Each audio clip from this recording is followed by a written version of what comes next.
Just a few minutes after eating her food, Rose felt her stomach making serious noises and seriously felt the need to go to the toilet.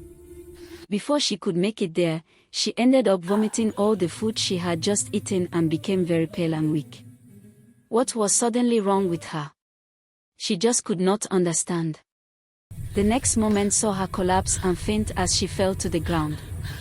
Her flatmate Chioma shouted for help. Oh my God! Neighboring Help! students gathered in the flat asking Chioma what happened. Help! An ambulance was immediately brought from the university clinic to take Rose to the hospital, where she was quickly put on a drip as the doctor and nurse struggled to save her life.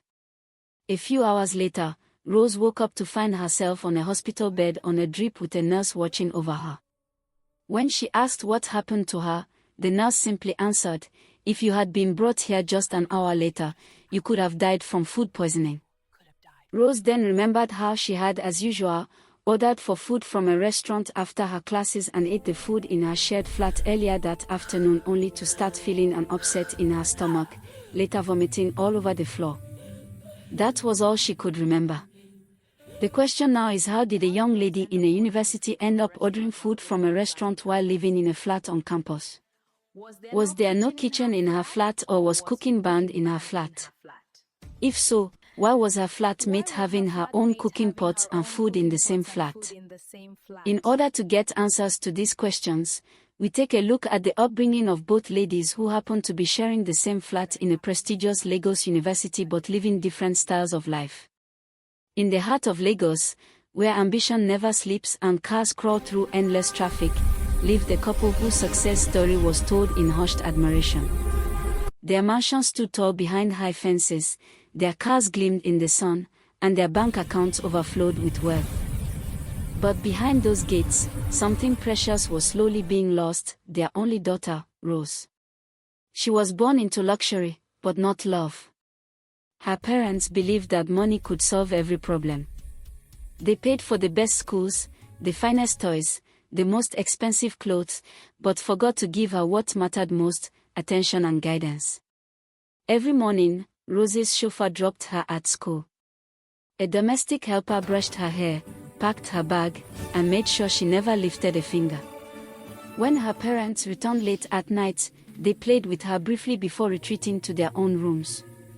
The television and her smartphone became her closest companions. She watched movies far beyond her age, ones that shaped her perception of love, friendship, and womanhood. Through that glowing screen, she learned things her parents never cared to explain. Slowly, innocence began to fade, replaced by curiosity and confusion. When it was time for secondary school, Rose's parents sent her to an expensive boarding school for girls. They believed this would discipline her. But it only made her lonelier. In school, maids still did her laundry. Cooks still prepared her meals. The pattern of convenience continued: no cooking, no cleaning, no care. During visiting days, her parents came dressed in designer clothes, dropping gifts and cash before driving off in haste. The gap between them grew wider with every passing year. Years passed.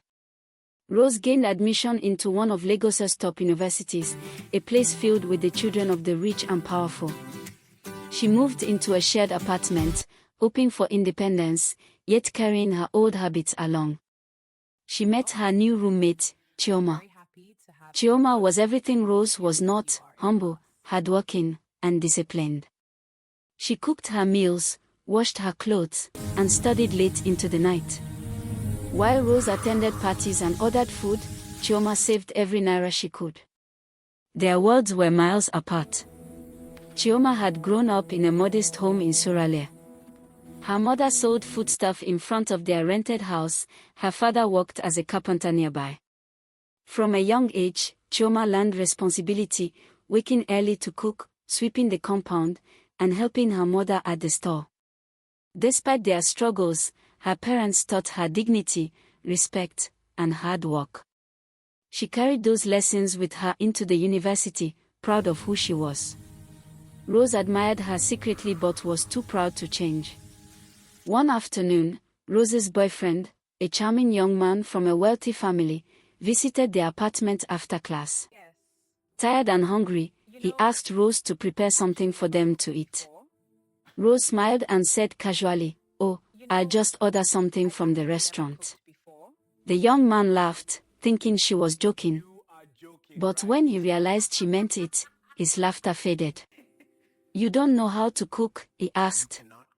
Rose shrugged. "Why should I? I've never needed to." Meanwhile, the aroma of fresh stew drifted from Chioma's side of the apartment. The young man followed the scent, amazed by the rich, homely smell. When he learned Chioma had cooked it, he looked at Rose, disappointed and silent. That silence said everything. Days later, Rose's calls to her boyfriend went unanswered. Her pride was wounded, but she brushed it off. Life moved on, or so she thought. One evening, she bought food from her favorite restaurant as usual. A few minutes later, she woke up in unbearable pain, clutching her stomach. Her vision blurred, her breath shallow. She not only vomited the whole food she had eaten but fainted and was rushed to the hospital not very far from the university. By the time she reached the hospital, her life hung by a thread. The doctor's words chilled her to the bone. "If you had come a day later, you wouldn't be alive right now." Food poisoning, from the very lifestyle she trusted. Lying on that hospital bed, Rose finally saw her life clearly, a life built on comfort, not character. For the first time, she cried not out of pain, but realization. She thought of her parents, always busy, always absent. She thought of Chioma, who lived simply but wisely. When she returned home, Rose did something no one expected. She walked into the kitchen and asked Chioma to teach her how to cook. Chioma smiled, surprised but proud and happy that her flatmate has finally become a wise person. And that day marked the beginning of Rose's transformation. Weeks turned into months. Rose no longer partied late into the night. She learned to cook, clean, and live responsibly. Her friendship with Chioma grew stronger, and soon the apartment became a hub for focused students. Laughter, shared meals, and long study nights filled their days. Rose found peace in simplicity. For the first time, she felt proud of whom she has suddenly become as a person, a more complete person generally. Years later, both young women graduated with honors. Their parents beamed with pride as they walked the stage. But fate had more surprises in store. Chioma got married first, a beautiful wedding filled with love and laughter. Rose stood beside her as the chief bridesmaid. Among the guests was a familiar face, Rose's former boyfriend, the same man who once walked away. But this time, when he looked at her, he saw not the spoiled girl he once knew, but a woman reborn. Chioma had informed him of the changes that had taken place in the life of her flatmate. Months later, Rose got married to that very man, now humbled and wiser himself. As they exchanged vows, the crowd whispered, amazed at how life had turned full circle. In the quiet after the celebration, Rose looked up at the sky and whispered a silent prayer of gratitude for her second chance, for Chioma's influence, and for the lesson life had taught her the hard way. She had been given everything money could buy, but nearly lost everything it couldn't: her health, her values, her future. Now, she knew better. No matter how busy life gets, no amount of money can replace the time and effort it takes to raise a child right. The foundation built in childhood shapes the character that carries one through adulthood.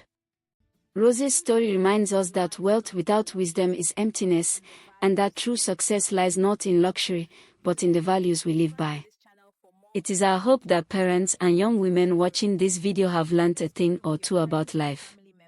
Please do not forget to subscribe to this channel for more educative African folktale stories, as well as share this story to friends and family members.